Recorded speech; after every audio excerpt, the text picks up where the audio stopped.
আন্দোলনকারীদের ফাঁসি দিতে চায় হাসিনা। ৬৯টি কল রেকর্ড জব্দ, তদন্ত কর্মকর্তা জোহার সাক্ষ্য। হাসিনার কয়েকটি দুর্নীতি মামলার রায় নভেম্বরে জানালো দুদক। বিদেশে অপকর্ম আরও অনিশ্চিত করবে আওয়ামী লীগের ভবিষ্যৎ, বলেন খসরু। বিচার হলে মাঠে নামার সাহস পেত না দোসররা, মন্তব্য রিজভীর। এলডিসি উত্তোলন ও রপ্তানি সুবিধা পেতে বিশ্ব ব্যাংক ডব্লিউটিওর সহায়তা চাইলেন ডক্টর ইউনূস। জাতিসংঘে বিশ্ব নেতাদের সঙ্গে বৈঠক। প্রশাসনের আশ্বাসে রাজশাহী বিশ্ববিদ্যালয় শাটডাউন স্থগিত, অনড় শিক্ষকদের একাংশ। চাকসুতে মনোনয়ন প্রত্যাহারের শেষ দিন আজ।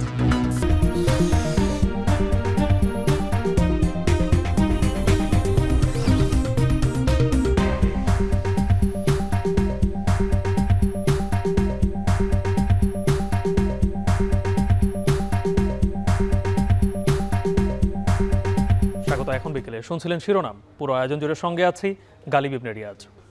মানবতা বিরোধী অপরাধের মামলায় শেখ হাসিনা সহ ৩ জনের বিরুদ্ধে বিশেষ তদন্তকারী কর্মকর্তা প্রসিকিউটর তানভীর হাসান জোহার সাক্ষ্য নিয়েছেন ট্রাইব্যুনাল।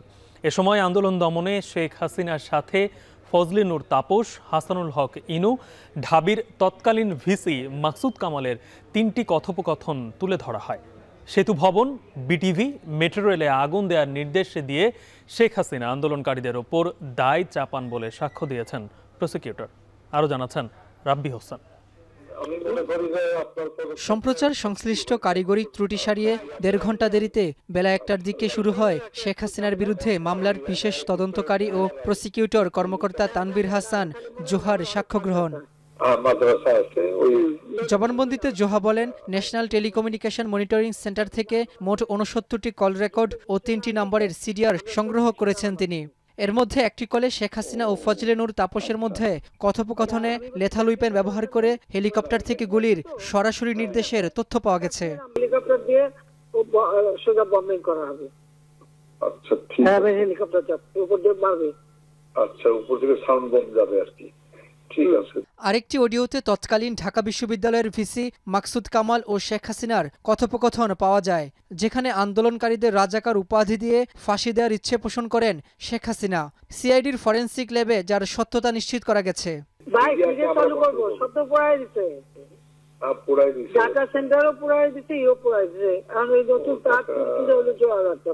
জব্দ করা ৬৯টি কল রেকর্ডের মধ্যে জাসদ নেতা হাসানুল হক ইনু ও শেখ হাসিনার 3টি কথোপকথনও রয়েছে বলে ট্রাইব্যুনালকে জানান বিশেষ তদন্ত কর্মকর্তা।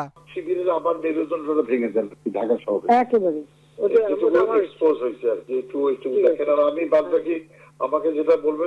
জব্দ করা ফোনালাপ পর্যালোচনা করে জুলাই আন্দোলনে মারণাস্ত্র ব্যবহার, ছাত্র জনতার অবস্থান চিহ্নিত করে হেলিকপ্টার থেকে গুলি, ইন্টারনেট সেবা বন্ধ করা সহ বিভিন্ন নির্দেশ দেওয়ার প্রমাণ মিলেছে।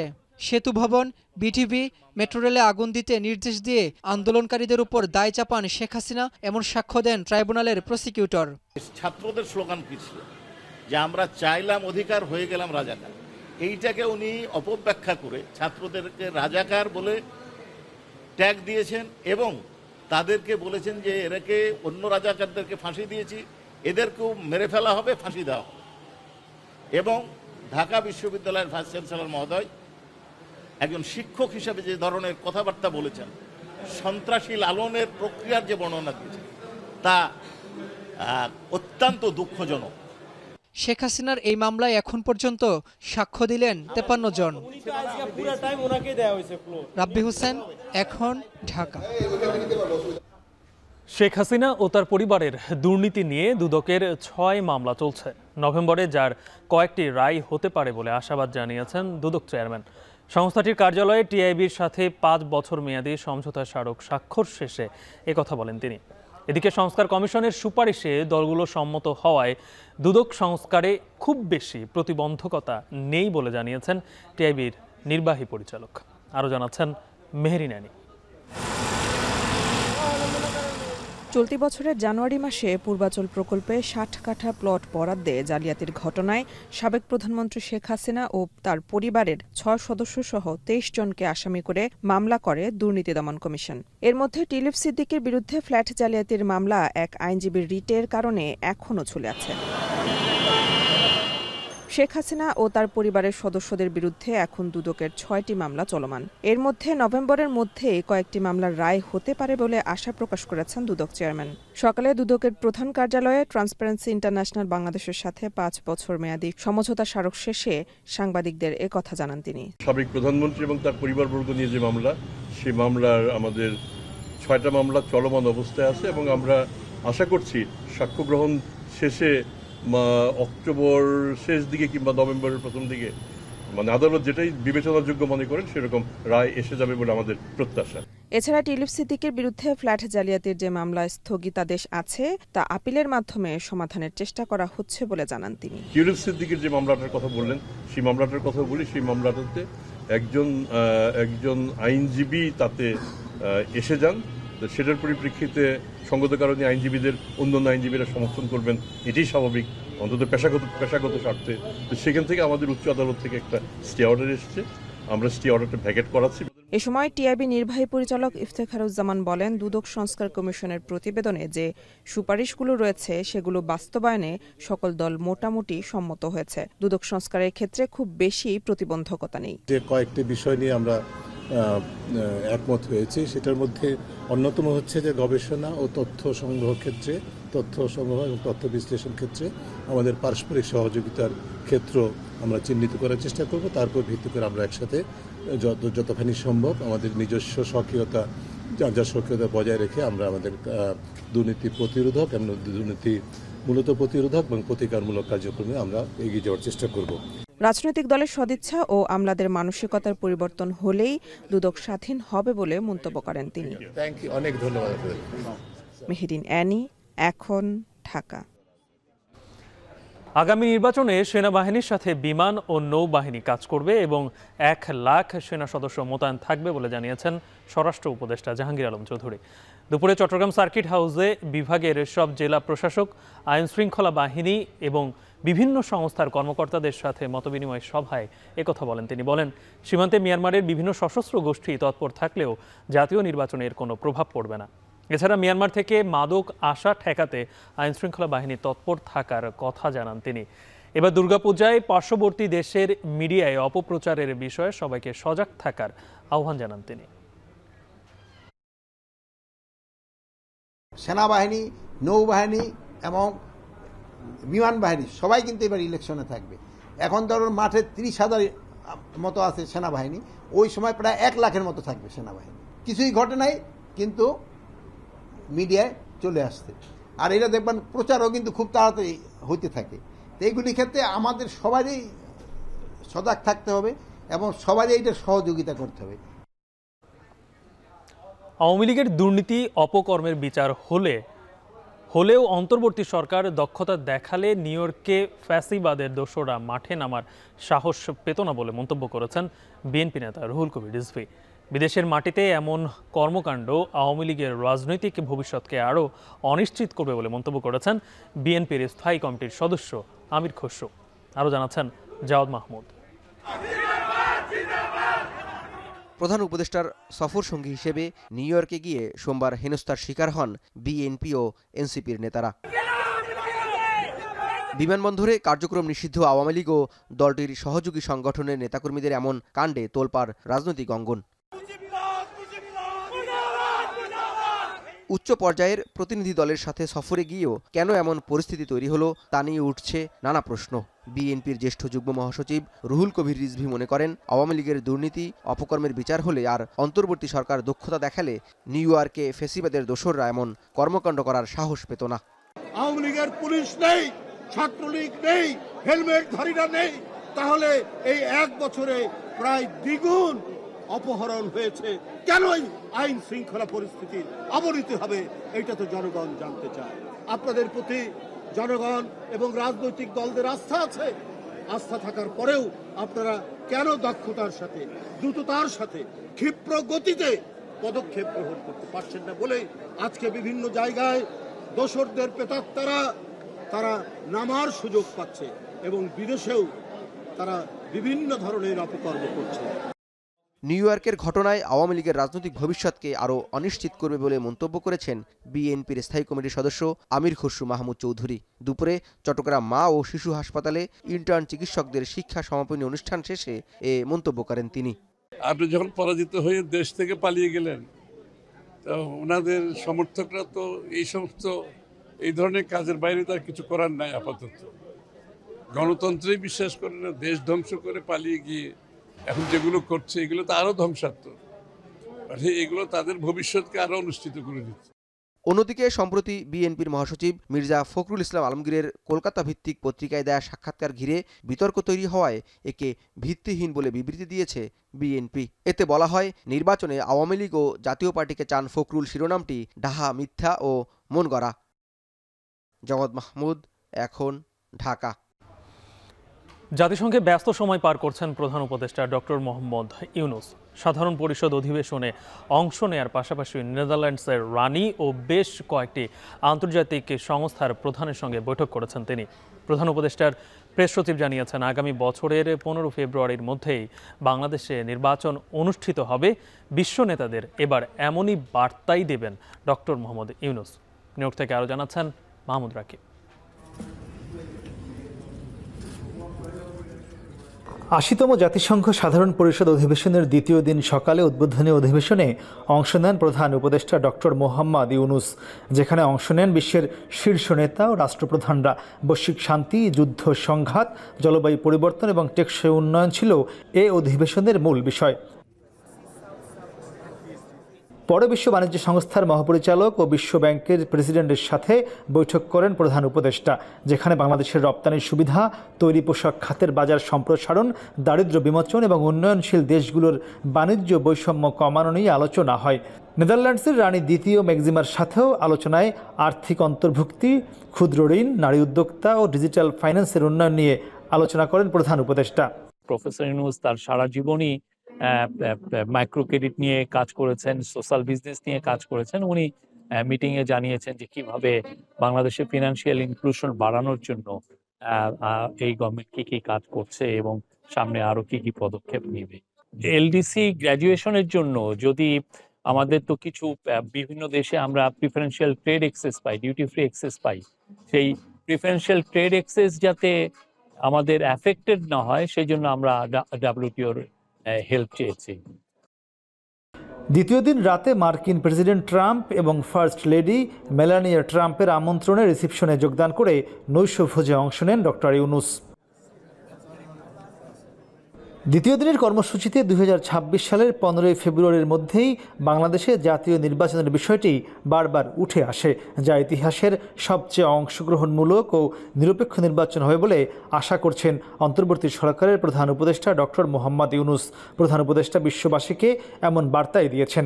ডক্টর ইউনূসের যুক্তরাষ্ট্র সফর নিয়ে ব্রিফিংয়ে এসব কথা জানান তার প্রেস সচিব। মূল মেসেজ হচ্ছে যে আমরা 15 ফেব্রুয়ারির মধ্যে ফেব্রুয়ারির প্রথমার্ধে ইলেকশন করতে যাচ্ছি এবং এটা একটা ফ্রি, ফেয়ার, পিসফুল, ক্রেডিবল এবং খুবই উৎসব মুখর একটা ইলেকশন হবে এবং সেটার বিষয়ে পুরো বিশ্ববাসীকে জানানো। যদিও দ্বিতীয় দিনের এত আয়োজন থাকলেও প্রেস সচিবের কাছে সাংবাদিকদের প্রশ্ন ছিল বিমানবন্দরের রাজনৈতিক নেতাদের উপর হামলার বিষয়টি। প্রেস সচিব জানান, পররাষ্ট্র মন্ত্রণালয় বিষয়টি যুক্তরাষ্ট্রের যথাযথ কর্তৃপক্ষকে জানিয়েছে। আওয়ামী লীগ তো কি করতে পারে আমরা তো জুলাই অগাস্টে দেখেছি। হেন কোনো অপকর্ম নাই যে তারা করতে পারে না। এখন দেখেন তার কোনো বন্ধু নাই, তারা কোথায় গিয়ে থেকেছে। রাস্তার ছেঁচড়াদের মতো তাদের অবস্থা। বিমানবন্দরে রাজনৈতিক নেতাদের নিরাপত্তায় বাংলাদেশ হাইকমিশনের অবহেলা ছিল কিনা এমন প্রশ্নের জবাবে প্রেস সচিব বলেন, রাজনৈতিক 5 নেতারই বিমানবন্দর থেকে তাদের সাথে বের হওয়ার কথা ছিল।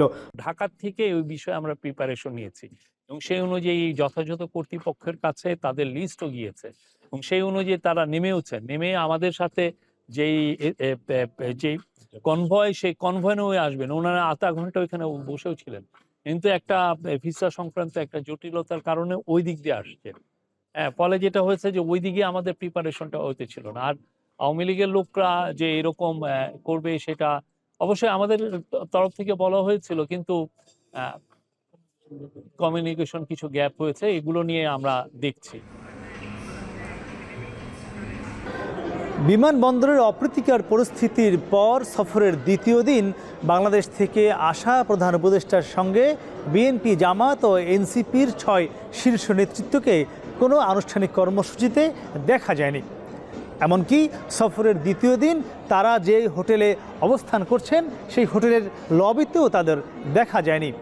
যদিও সরকার বলছে নিউ ইয়র্কে সফররত প্রধান উপদেষ্টার বহরের প্রত্যেকের নিরাপত্তার জন্যই নেওয়া হয়েছে সর্বোচ্চ ব্যবস্থা। মাহমুদ রাকিব, এখন নিউ ইয়র্ক, যুক্তরাষ্ট্র। রাজশাহী বিশ্ববিদ্যালয় প্রশাসনের আশ্বাসে 7 কার্যদিবস পর্যন্ত কর্মসূচি স্থগিত করেছেন বিশ্ববিদ্যালয়ের কর্মকর্তা কর্মচারীরা। তবে দাবি আদায় না হওয়া পর্যন্ত কর্মসূচি চালিয়ে যাওয়ার ঘোষণা দিয়েছে জাতীয়তাবাদী শিক্ষক ফোরাম। এদিকে শাটডাউনের প্রতিবাদে মানববন্ধন করেছে ছাত্র শিবির। মারুফ হাসানের প্রতিবেদন। কিছুদিন আগেই রাজশাহী বিশ্ববিদ্যালয়ের ক্যাম্পাস নির্বাচনী প্রচারণায় মুখর থাকলেও এখন নেমে এসেছে স্থবিরতা। পোষ্যকোটা পুনর্বহালের প্রতিবাদে শিক্ষার্থীদের আন্দোলনে ঘটে ধস্তাধস্তির ঘটনা। এরপর ভর্তি কার্যক্রম স্থগিতের পর কমপ্লিট শাটডাউন কর্মসূচি পালন করছিল বিশ্ববিদ্যালয়ের শিক্ষক কর্মকর্তা কর্মচারীরা। বুধবার সকাল থেকে চতুর্থ দিনের মতো শাটডাউন কর্মসূচির অংশ হিসেবে অবস্থান নেয় শিক্ষক কর্মকর্তা কর্মচারীরা। পরে প্রশাসনের আশ্বাসে আগামী 7 কর্মদিবস পর্যন্ত কর্মসূচি স্থগিত করেছে কর্মকর্তা কর্মচারীরা। যদিও দাবি আদায় না হওয়া পর্যন্ত কর্মসূচি চালিয়ে যাওয়ার ঘোষণা দিয়েছে জাতীয়তাবাদী শিক্ষক ফোরাম। 7 কর্মদিবসের মধ্যে যদি আমাদের প্রাণের দাবি, সন্ত্রাসীদের ন্যায় বিচার এবং প্রাতিষ্ঠানিক সুবিধা হতে আমাদের ফিরিয়ে দেওয়া না হয়, 7 কর্মদিবস পরে আমরা আরো বৃহত্তর কর্মসূচি গ্রহণ করব। শিক্ষক কর্মকর্তা কর্মচারীদের উপর নৃশংস ন্যাক্কারজনক হামলার প্রতিবাদে শাটডাউন কর্মসূচি চলছে, সেটা এখনো চলমান আছে এবং আমরা এর সুষ্ঠু বিচার না হওয়া পর্যন্ত আমরা আন্দোলন চালিয়ে যাব। এই পর্যায়ে আমরা এখনো অটুট আছি, আমাদের আন্দোলন বন্ধ হওয়ার কোনো সুযোগ নাই। তবে এ ধরনের কর্মসূচিতে নির্বাচনে প্রভাব পড়বে না বলছে বিশ্ববিদ্যালয় প্রশাসন।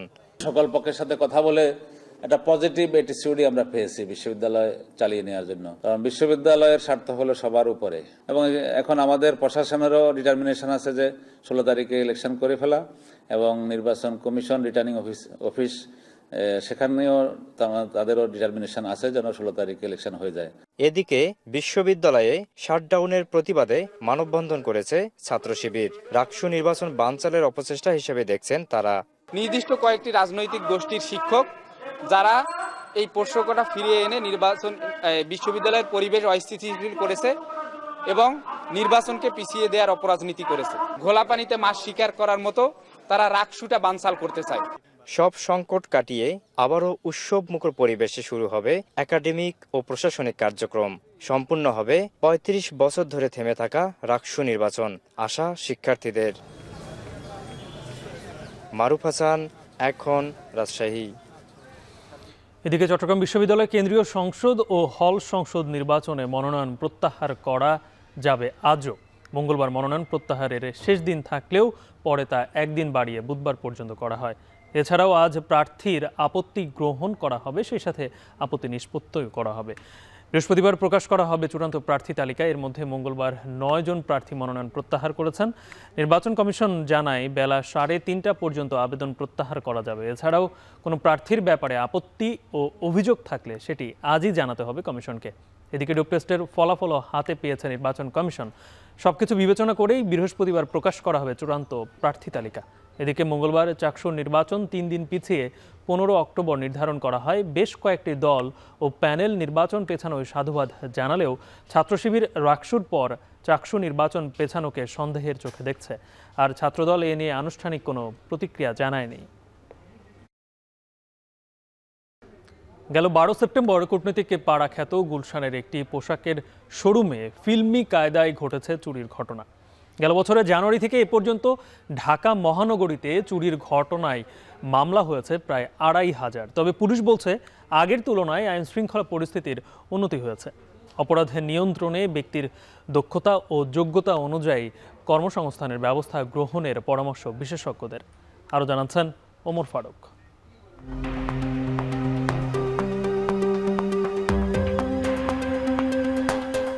12 সেপ্টেম্বর ভোর 5টা, গুলশান 1-এর প্রধান সড়ক। সাদা প্রাইভেট কার থেকে নামলেন 3 যুবক। গাড়ি থেকে নেমেই একটি পোশাকের শোরুমের তালা ভাঙার চেষ্টা চালায় একজন, অন্য দুজন খেয়াল রাখে চারপাশে।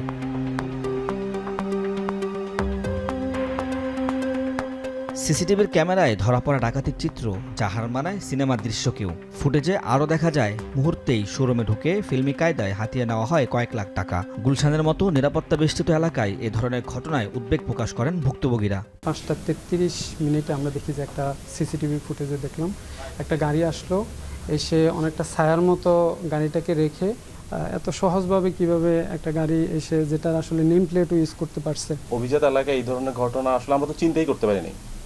কারণ আমরা যদি চিন্তা করতে পারতাম বা এই ধরনের কিছু আজ থাকতো, আমাদের থাকতো, তাহলে কিন্তু আমরা আগে থেকে আমাদের সিকিউরিটি আরো স্ট্রং করে দিতাম বা আমরা আমাদের পার্সোনাল সিকিউরিটি রাখতাম। ঢাকা মহানগর পুলিশের তথ্য মতে গত বছরের জানুয়ারি থেকে এই বছরের জুলাই পর্যন্ত রাজধানীতে চুরির ঘটনায় ডিএমপির 8টি বিভাগে মোট 2400 মামলা রুজু করা হয়েছে। পুলিশ বলছে রাজধানীতে চুরি ও ছিনতাইয়ের মতো ঘটনায় জড়িতদের আইনের আওতায় আনা হচ্ছে। আগের তুলনায় পরিস্থিতি অনেকটা নিয়ন্ত্রণে। গত আগস্ট মাসে 2 ডাকাতির ঘটনা রেকর্ড হয়। এই সময়ে আপনার 52টির মতো দস্যুতার ঘটনা রেকর্ড হয় আমাদের 50টি থানায়, আর 132টা চুরির ঘটনা রেকর্ড হয়। যেসব ঘটনা ঘটছে এইখানে আমরা চেষ্টা করছি সেগুলো তদন্তপূর্বক ঘটনার সাথে জড়িতদের আইনের আওতায় নিয়ে আসা। বৈধ কর্মসংস্থান কমা ও বেকারত্বের হার ক্রমান্বয়ে বাড়ার ফলে চুরি ছিনতাইয়ের মতো ঘটনা ঘটছে বলে জানান সমাজ ও অপরাধ বিশেষজ্ঞ ডক্টর তৌহিদুল হক। অপরাধ নিয়ন্ত্রণে ব্যক্তির দক্ষতা ও যোগ্যতা অনুযায়ী কর্মসংস্থানের ব্যবস্থা করার পরামর্শ তার। এখন চুরি ডাকাতি ছিনতাই করার জন্য আলাদা আলাদা করে পেশাদারি চক্রই তৈরি হয়েছে, নানা গ্যাং তৈরি হয়েছে। তাদের কাছে দেশি বিদেশি অস্ত্র আছে, প্রশিক্ষণ পর্যন্ত নাই, এই অভিযোগ পর্যন্ত আছে যে রাষ্ট্র তার সকল নাগরিকের জন্য তার যোগ্যতা, তার দক্ষতা, তার সক্ষমতা, তার ইচ্ছা অনুযায়ী বৈধ কর্মের ব্যবস্থা করতে পারছে না। তাহলে যতক্ষণ পর্যন্ত সে বৈধ কর্মের ব্যবস্থা করতে পারবে না ততক্ষণ পর্যন্ত একটা অংশ নানাভাবে অপরাধমুখী হবে। পুলিশি কার্যক্রম বাড়ানোর পাশাপাশি সামাজিকভাবে সমন্বিত প্রতিরোধ গড়ে তুললে এ ধরনের ঘটনা অনেকটা কমে আসবে বলে মনে করেন তিনি। ওমর ফারুক, এখন, ঢাকা। ঢাকাকে বাসযোগ্য করতে আগামী নভেম্বরের মধ্যে ভবন নির্মাণ বিধিমালা চূড়ান্ত করতে রাজুকে নির্দেশ দিলেন পরিবেশ, বন ও জলবায়ু পরিবর্তন মন্ত্রণালয়ের উপদেষ্টা সৈয়দা রিজওয়ানা হাসান। সকালে নির্মাণাধীন ভবনে সেপটিক ট্যাঙ্ক ও সোয়ারেজ ট্রিটমেন্ট প্লান্ট স্থাপন বিষয়ক অংশীজন সভায় এই মন্তব্য করেন তিনি। রাজধানী উন্নয়ন কর্তৃপক্ষ যে আইনটা পরিবর্তিত হচ্ছে, এটা 1953 সালের একটা আইন ছিল। এটা অবভিয়াসলি 2025 সালে জলবায়ু পরিবর্তনের প্রভাবের মধ্যে থাকা একটা রাজধানীর জন্য একেবারেই রিডান্ডেন্ট হয়ে গেছে। কিন্তু এই আইনটাতে রাজধানীর জন্য তার দর্শনটা কি, তার এবং আমাদের সকলের দর্শনটা কি, এইটাকে অন্তর্ভুক্ত করতে হবে। এবং আমি নিশ্চিত যে রাজধানী উন্নয়ন কর্তৃপক্ষ এবং গৃহায়ন ও গণপূর্ত মন্ত্রণালয় অন্য সকলের মতামত নিয়ে সেটাকে প্রতিফলন করবেন এবং এই আইনটা আমরা আশা করি আমাদের সময়ই হয়ে যাবে। শারদীয় দুর্গোৎসবের উদযাপনে চলছে শেষ মুহূর্তের প্রস্তুতি। প্রতিমার সাজসজ্জা থেকে কেনাকাটার ব্যস্ততা বাড়ছে। সব মিলিয়ে সনাতন ধর্মাবলম্বীদের ঘরে ঘরে এখন আনন্দের আমেজ। প্রতিনিধিদের পাঠানো তথ্যে বিস্তারিত। দুর্গাপূজা ঘিরে ময়মনসিংহে 14টি কারখানায় দিনরাত কাজ করে প্রতিমা গড়ছে কারিগররা। সনাতন ধর্মাবলম্বীদের ঘরে ঘরে চলছে প্রস্তুতি, মার্কেটে কেনাকাটার ধুম। জেলায় এবার 781টি পূজা মণ্ডপে আয়োজন করা হচ্ছে দুর্গোৎসবের। এর মধ্যে সিটি কর্পোরেশনে রয়েছে 88টি মণ্ডপ। শান্তিপূর্ণভাবে উৎসব উদযাপনের ব্যাপক নিরাপত্তা ব্যবস্থা নিয়েছে আইনশৃঙ্খলা বাহিনী।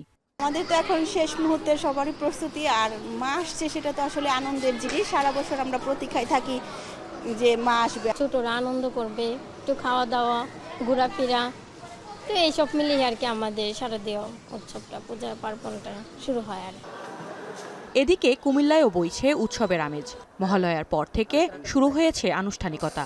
আগামী 29 সেপ্টেম্বর মহাষষ্ঠীর মধ্য দিয়ে শুরু হবে দুর্গোৎসবের মূল আয়োজন। এবার জেলার 812টি মণ্ডপে হবে পূজা। নিরাপত্তার পাশাপাশি প্রতিটি মণ্ডপে স্বেচ্ছাসেবক বাহিনীও থাকবে বলে জানান পূজা উদযাপন পরিষদ। শহরের নানুয়া দিঘির পাড়, কান্দির পাড়, ঠাকুরপাড়া ধর্মসাগর সহ ঐতিহ্যবাহী পূজা মণ্ডপে প্রতিমা সাজসজ্জার কাজ প্রায় শেষ পর্যায়ে। প্রতিমা তৈরি করেন তারা, মোটামুটি আমাদেরকে প্রতিমা ডেলিভারি দেওয়ার জন্য তারা প্রস্তুত। অন্যদিকে মাগুরায় দুর্গোৎসব ঘিরে জমে উঠেছে কেনাকাটা। সকাল থেকে রাত পর্যন্ত শপিং মলে উপচে পড়া ভিড় ক্রেতাদের। ভারতীয় পোশাক কম থাকায় বাড়তি চাহিদা দেশীয় শাড়ি ও চায়না পণ্যগুলোর। হাজবেন্ডের জন্য একটা পাঞ্জাবি, আমি শাড়িও কিনবো, ভাবছি আমাদের দেশি পণ্যই কিনবো। আমি কিছু কিনেছি, আরো কিছু কিনবো, দামও মোটামুটি সাধ্যের ভিতরই আছে। এবার দেশীয় জিনিসের চাহিদা বেশি, ইন্ডিয়ান জিনিস পরিমাণ এবার কম, কিন্তু কাস্টমারের খুব পছন্দ দেশীয় পণ্য। দুর্গাপূজাকে সামনে রেখে প্রতিমা সাজসজ্জা থেকে শুরু করে কেনাকাটায় জমে উঠেছে উৎসবের আমেজ। সুরাইয়া আক্তার, এখন। চাঁপাইনবাবগঞ্জের ভোলাহাটের চান শিকারী সীমান্ত দিয়ে ১৯ বাংলাদেশিকে পুশিন করেছে ভারতীয় সীমান্তরক্ষী বাহিনী। বিজিবির ৫৯ ব্যাটালিয়নের অধিনায়ক জানান, বুধবার ভোরে ওই ১৯ জন বাংলাদেশে প্রবেশ করলে তাদেরকে আটক করা হয়। আটককৃতদের মধ্যে ১০ জন পুরুষ, ৬ জন নারী ও ৩ শিশু রয়েছে। প্রাথমিকভাবে জানা গেছে তারা সবাই বাংলাদেশের নাগরিক। বিভিন্ন সময় অবৈধভাবে ভারতে গিয়ে দেশটির পুলিশের হাতে গ্রেপ্তার হন তারা। এরপর বিভিন্ন মেয়াদে কারাগারে সাজাও খেটেছেন।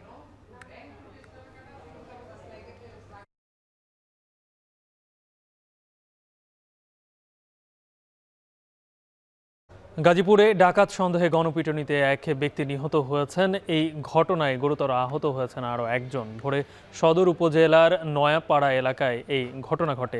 পুলিশ ও স্থানীয়রা জানান, ভোর 3:30টার দিকে নয়াপাড়া এলাকায় 7 থেকে 8 জন ডাকাতির প্রস্তুতি নেয়। এ সময় স্থানীয়রা টের পেয়ে ধাওয়া দেয়। অন্যরা পালিয়ে গেলেও দুজনকে আটক করে বেধড়ক মারধর করা হয়।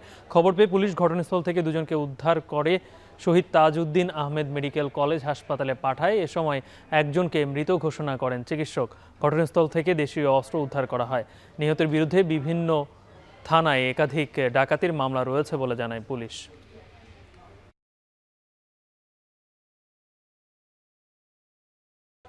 কুমিল্লার 5 উপজেলায় নেই সরকারি খাদ্য গুদাম। এতে সরকারের কাছে ধান বিক্রিতে আগ্রহ হারাচ্ছেন প্রান্তিক কৃষকেরা। নির্দিষ্ট সময়ে ধান চাল সংগ্রহে খাদ্য বিভাগ বেকায়দায় পড়ার পাশাপাশি কৃষকরা সরকারি প্রণোদনা থেকে বঞ্চিত হচ্ছেন। খাদ্য বিভাগ বলছে, এরই মধ্যে গুদাম নির্মাণের প্রস্তাবনা মন্ত্রণালয়ে পাঠানো হয়েছে। ফোরকান হোসেনের ছবিতে আরও জানাচ্ছেন মাসুদ আলম। ধান উৎপাদনে দেশের অন্যতম গুরুত্বপূর্ণ জেলা কুমিল্লা। আউশ, আমন ও বোরো 3 মৌসুমে ধানের চাষ করেন এখানকার বেশিরভাগ কৃষক। চলতি বছর বোরো মৌসুমে কুমিল্লায় 11,587 টন ধান সংগ্রহ করে জেলা খাদ্য নিয়ন্ত্রকের কার্যালয়। তবে জেলার 17 উপজেলার মধ্যে মনোহরগঞ্জ, লালমাই, সদর দক্ষিণ, তিতাস ও মেঘনা উপজেলায় খাদ্যশস্য সংগ্রহে নেই কোনো গুদাম। ফলে সরকারি চাহিদা পূরণে দীর্ঘ পথ পাড়ি দিয়ে কৃষকদের যেতে হয় অন্য উপজেলায়। এতে বাড়ছে পরিবহন ব্যয়, এমনকি অনেক সময় গুদামে পৌঁছায় না কৃষকের ধান। অনেক হয়রানির শিকার হই। এখানে ধান নিয়ে গেলে আমাদের যদি মনে 200 টাকা বাড়তি পাইলেও আমাদের এখান থেকে যে ভাড়াটা যায়, ভাড়াটা নিয়ে আমাদের এটা খুশি হইতেছে না। লালমাই উপজেলার ভিতরে যদি একটা সুন্দর গোডাউন হইতো বা আমাদের কাছে হইতো, অল্প সময়ের ভিতরে আমরা যাইতে পারতাম, আসতে পারতাম, বা আমাদের খরচটা কম হইতো। খাদ্য বিভাগের তথ্য বলছে, লালমাই উপজেলায় 527 টন ধান সংগ্রহের লক্ষ্যমাত্রা ছিল। তবে সংগ্রহ হয়েছে মাত্র 27 টন। বাকি 500 টন ধান সংগ্রহ করতে হয়েছে গুদাম আছে এমন উপজেলার কৃষক থেকে। ফলে সরকারের কাছে ধান বিক্রি করে বাড়তি মুনাফার সুযোগ থেকে বঞ্চিত হয়েছেন 5 উপজেলার কৃষক। যে পরিমাণ টাকা সরকার দিবে এর থেকে বেশি খরচ হয়ে যায়, এই জন্য দিতে পারছে না। যদি লালমাই উপজেলাতে খাদ্য গুদাম থাকে তাহলে এটা দিতে সহজ হয়। আমাদের লালমাই উপজেলা যদি আমাদের এই ধান কিনার জন্য একটা গুদাম করে বা খাদ্য ভান্ডার করে, তাহলে হয়তো আমরা কৃষকরা কি পাবো, ন্যায্য মূল্যে ধানটা বিক্রি করতে পারবো সরকারের কাছে। এরপর আমরাও কৃষিকাজ করতে উদ্বুদ্ধ হবো। এদিকে গুদাম সংকটে কৃষক তার উৎপাদিত ধান সরকারকে দিতে আগ্রহ হারাচ্ছেন, যার সুযোগ স্থানীয় ফরিয়া নিচ্ছেন বলে জানান উপজেলার কৃষি কর্মকর্তারা। আর জেলা খাদ্য নিয়ন্ত্রকের দাবি, সংকট সমাধান এবং কৃষকের সার্বিক বিষয় বিবেচনা করে 5 উপজেলায় গুদাম নির্মাণে এরই মধ্যে মন্ত্রণালয়ে প্রস্তাব পাঠানো হয়েছে। যদি আমাদের এই উপজেলায় একটা খাদ্য গুদাম থাকতো, তাহলে আমাদের এই যত কৃষক আছে তারা খুব উদ্বুদ্ধ হইতো, তারা এই জিনিসটা নিয়ে খুব একটা তাদের মধ্যে একটা আনন্দও কাজ করতো, এবং আমাদের নিজেদের প্লাস কৃষকের প্লাস দেশেরও একটা মানে লাভ হইতো। আমাদের প্রতি বছরই আমাদের যে টার্গেটটা থাকে, আমাদের শুধু এই একটা কারণে আমাদের টার্গেটগুলি কিন্তু ফুলফিল হয় না। এই প্রেক্ষাপট এবং কৃষকের কথা সার্বিক প্রেক্ষাপট চিন্তা করে আমরা ইতোমধ্যে একটা প্রস্তাব পাঠিয়েছি এই 5টা উপজেলায় গুদাম নির্মাণের জন্য। এটা অলরেডি ডিপিপি প্রস্তুত করে সর্বশেষ তথ্য ডেটা যারা জানি খাদ্য মন্ত্রণালয়ে প্রেরণ করা হয়েছে। আশা করি এটা দ্রুত একটা রেজাল্ট আমরা পাবো। এদিকে পরিত্যক্ত কুমিল্লার শালদা, কোম্পানিগঞ্জ ও গুণবতীতে পুনর্নির্মাণ হচ্ছে 3টি গুদাম, যেখানে 7,000 মেট্রিক টন খাদ্য সংগ্রহের জায়গা তৈরি হবে। মাসুদ আলম, এখন, কুমিল্লা। এবার আন্তর্জাতিক প্রসঙ্গ। ফিলিপিন্স, তাইওয়ানের পর হংকং ও চীনে তাণ্ডব চালাচ্ছে সুপার টাইফুন রাগাসা। বিভিন্ন জায়গায় দেখা দিয়েছে বন্যা। হংকংয়ে বাতিল করা হয়েছে শত শত ফ্লাইট। চীনের দক্ষিণের গুয়াংডং প্রদেশ থেকে 20 লাখ মানুষকে অন্যত্র সরিয়ে নিয়েছে প্রশাসন। রাগাসার আঘাতে তাইওয়ানে প্রাণ হারিয়েছেন অন্তত 15 জন। ভেঙে পড়েছে তাইওয়ানের অনেক রাস্তাঘাট ও সেতু। বিস্তারিত জানাচ্ছেন অর্ণব প্রসাদ। কয়েকদিন ধরেই সুপার টাইফুন রাগাসা মোকাবিলায় প্রস্তুতি নিচ্ছিল হংকং ও চীন। ফিলিপিন্স ও তাইওয়ানের পর বুধবার সকালে হংকংয়ে প্রবল বেগে আঘাত হানে চলতি বছরের সবচেয়ে শক্তিশালী এই টাইফুন। এর প্রভাবে শুরু হয় ভারী বৃষ্টি ও প্রবল বাতাস। টাইফুনের আঘাতে 400-রও বেশি গাছপালা ভেঙে পড়েছে হংকংয়ে। অন্তত 15টি এলাকায় বন্যার খবর পাওয়া গেছে। এছাড়াও রাগাসায় ভূমিধসের ঘটনাও ঘটেছে বলে জানিয়েছে বিবিসি। দুর্যোগে এখন পর্যন্ত বেশ কয়েকজন আহতও হয়েছে। পূর্ণ শক্তিতে রাগাসা আঘাত হানায় ঘরে অবস্থান করছে হংকংয়ের সাধারণ মানুষ। বন্ধ রয়েছে শিক্ষা প্রতিষ্ঠান। বাতিল করা হয়েছে 700-র বেশি ফ্লাইট চলাচল। এছাড়া রাগাসার প্রভাবে হংকংয়ের ল্যান্টাও দ্বীপের উপকূল এলাকায় তীব্র ঢেউ আছড়ে পড়েছে। রাগাসার কবলে ব্যাপক ক্ষয়ক্ষতির শিকার চীনের দক্ষিণের গুয়াংডং প্রদেশ। অনেক জায়গায় গাছপালা ভেঙে পড়ায় বন্ধ হয়ে গেছে সড়কের যান চলাচল। দেখা দিয়েছে জলাবদ্ধতা। ক্ষতি এড়াতে ঝুঁকিপূর্ণ এলাকার মানুষকে অন্যত্র সরিয়ে নিচ্ছে প্রশাসন। এদিকে রাগাসার আঘাতে মুখ থুবড়ে পড়েছে ম্যাকাওয়ের ট্যুরিস্ট হটস্পট সেনাডো স্কোয়ার। পর্যটক শূন্য হয়ে পড়েছে স্থানটি। বুধবার সকাল থেকে ম্যাকাওয়ে জারি রয়েছে 10 নম্বর সতর্কতা সংকেত। এদিকে টাইফুন রাগাসার আঘাতে এখনও লন্ডভন্ড তাইওয়ান। মারা গেছে বেশ কয়েকজন, নিখোঁজ অন্তত 30 জন। ভূমিধস ও পানির তোরে ভেঙে পড়েছে সড়ক, মহাসড়ক ও সেতু। বন্যার কবলে তাইওয়ানের বৃহত্তম অঞ্চল হুলিয়েন।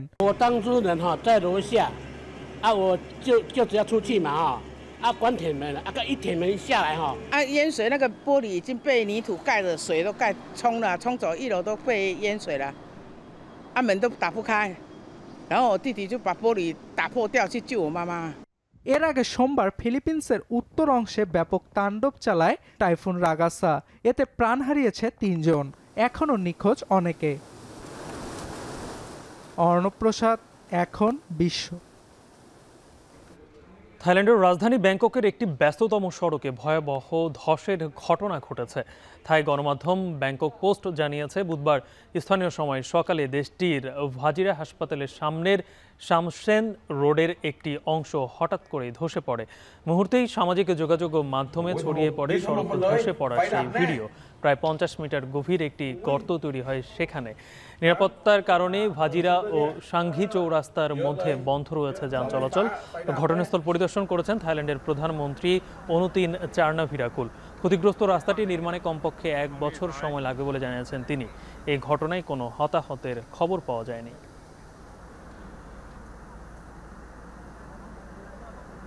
এখন বিকেলে শিরোনামগুলো আরও একবার। আন্দোলনকারীদের ফাঁসি দিতে চায় হাসিনা, 69টি কল রেকর্ড জব্দ। তদন্ত কর্মকর্তা জোহার সাক্ষ্য। হাসিনার কয়েকটি দুর্নীতি মামলার রায় নভেম্বরে, জানালো দুদক।